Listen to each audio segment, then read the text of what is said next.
इत्तेहाद किस लिए बनाया है, कोई इसकी यूटिलिटी आप हमें बता सकते हैं? क्योंकि शहरी इलाकों की बात करें तो सबको पता है कि कराची में एमक्यूएम को किसी इत्तेहाद की जरूरत नहीं है, और देही इलाकों की अगर मैं बात करूं तो वहां पे नून लीग और एमक्यूएम जो है उसका वोट बैंक एक जैसा ही है ही नहीं, तो फिर क्या सिर्फ ये पीपल्स पार्टी के खिलाफ है? यूटिलिटी समझाइए इसकी।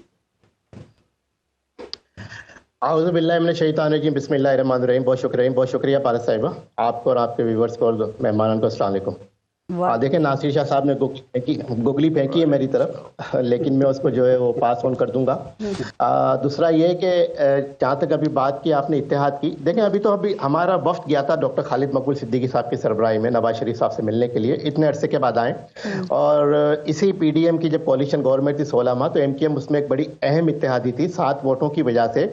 वजीर आजम शहबाज शरीफ साहब थे और वजीर खारजा बिलावल भुट्टो साहब थे और पीपल्स पार्टी के दीगर वज़रा, नून लीग के दीगर वज़रा थे, और सबने इस फ्लाइट पे जो है एंजॉय किया। ड्राइविंग जो है कैप्टन जो है शहबाज शरीफ थे, उसमें हमारे भी 2 वजीर थे, लेकिन वो उस वक्त एक चीज ये हुई थी कि हमें आगे भी साथ मिलके चलना है। आज की सूरत हाल इत्तेहाद के हवाले से देखें, सीट एडजस्टमेंट भी होती है, इत्तेहाद भी बंद, इलेक्शन का अनाउंस हो गया, इलेक्शन का वक्त है, और मुज़ाकरात और जो मुज़ाकरात होते हैं सियासत में वो कभी भी हरफ आफ नहीं होते, दरवाजे कभी बंद नहीं होते, और हो सकता है इलेक्शन के बाद शायद एमक्यूएम और पीपल्स पार्टी का इत्तेहाद हो जाए, हो सकता है इलेक्शन के बाद शायद सलमान मुजाहिद साहब, यही तो सवाल है कि वो देखें इलेक्शन के बाद तो इत्तेहाद समझ में आते हैं, इलेक्शन से पहले इत्तेहाद जरा थोड़ी सी कंफ्यूजन पैदा कर रहा है, समझ नहीं आ रहा। और आप लोगों से बात करो, नून लीग से और आपसे, तो लग रहा है कि आप लोगों को भी शायद इस बात का एहसास नहीं है या अंदाजा नहीं हो रहा कि इस इत्तेहाद की यूटिलिटी क्या है। आप बता सकते हैं कराची की हद तक आप कितना डेंट देंगे और किससे मुकाबला है वहां पे आपका, पीपल्स पार्टी से या पीटीआई से? थोड़ा सा पारस साहिबा, इसमें आपको माजी में जाना होगा। 1990 में जब जनरल इलेक्शन हुए थे तो उस वक्त भी जो है एमक्यूएम पाकिस्तान ने नून लीग के साथ इत्तेहाद किया था और सिंध में जो है वो जाम सातिक को वजीर आला बनाया था। 1997 में ही एमक्यूएम पाकिस्तान और नून लीग का इत्तेहाद हुआ था और उसके नतीजे में लियाकत जतोई को वजीर आला सिंध बनाया था। इसी तरह से 2013 में जब वजीर आजम नवाज शरीफ बने तो एमक्यूएम ने उनको वजीर आजम का वोट दिया था। तो एक जो आप कराची में ऑपरेशन होता है फिर हालात खराब, और मियां साहब की जब हुकूमत आती है तो ऑपरेशन जरूर होता है। तो साहिबा, परेशानी किसको हो रही है? परेशानी उनको हो रही है इस इत्तेहाद से, इन मुलाकातों से, जो 15 साल से यहाँ पे हुकूमत कर रहे थे, जिनका यहाँ पे राज चल रहा था, जिनका यहाँ पे निजाम चल रहा था, सिस्टम चल रहा था। और मैं ये समझता हूँ कि हमने जो बल्दियाती इलेक्शन का बॉयकॉट किया था, नासिर शाह साहब उस वक्त वजीर बल्दियात, तो उनको पता है कि एमक्यूएम की डिमांड थी कि 70 यूसिया बढ़ाई जाए, उस वक्त नहीं मानी गई। लेकिन इलेक्शन के बाद यही नासिर शाह साहब ने और वजीर आला मुराद अली शाह ने 53 यूसीस का इजाफा किया।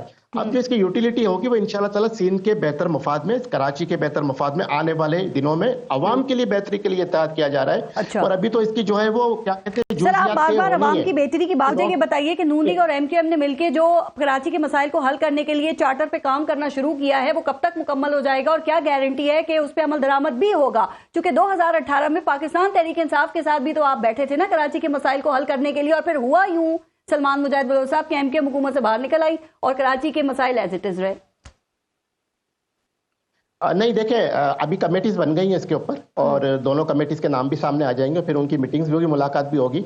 लेकिन जिस तरह आपने अभी मेरे भाई महमद भाई ने जो कहा कि 2018 में भी जो पीटीआई के साथ जो इत्तेहाद हुआ था वो किसी के कहने पे हुआ था, बिल्कुल ठीक कह रहे हैं। हम तो ऑन करते हैं कि किसी के कहने पे हमें जबरदस्ती इनके पास भेजा गया था कि जाओ भाई इमरान खान को वजीर आजम बनाओ, उसकी जबरदस्ती की हुकूमत बनाओ और अपने जो तुम्हारे काम होते हैं या नहीं होते, लेकिन आपने जाना है। एक माहिदे की एक शिक पे भी अमल नहीं हुआ। पीडीएम की हुकूमत पाकिस्तान ने बनाई, वजीर आजम बनाया, वजीर खारजा बनाया, पीपल्स पार्टी के साथ माहिदा किया कि बल्दियाती कवानीन में आप तरमीम करेंगे। एक इतनी मीटिंगें हुई कि नश्तन क्या कहते हैं, बर्खास्त है ना, कोई नहीं।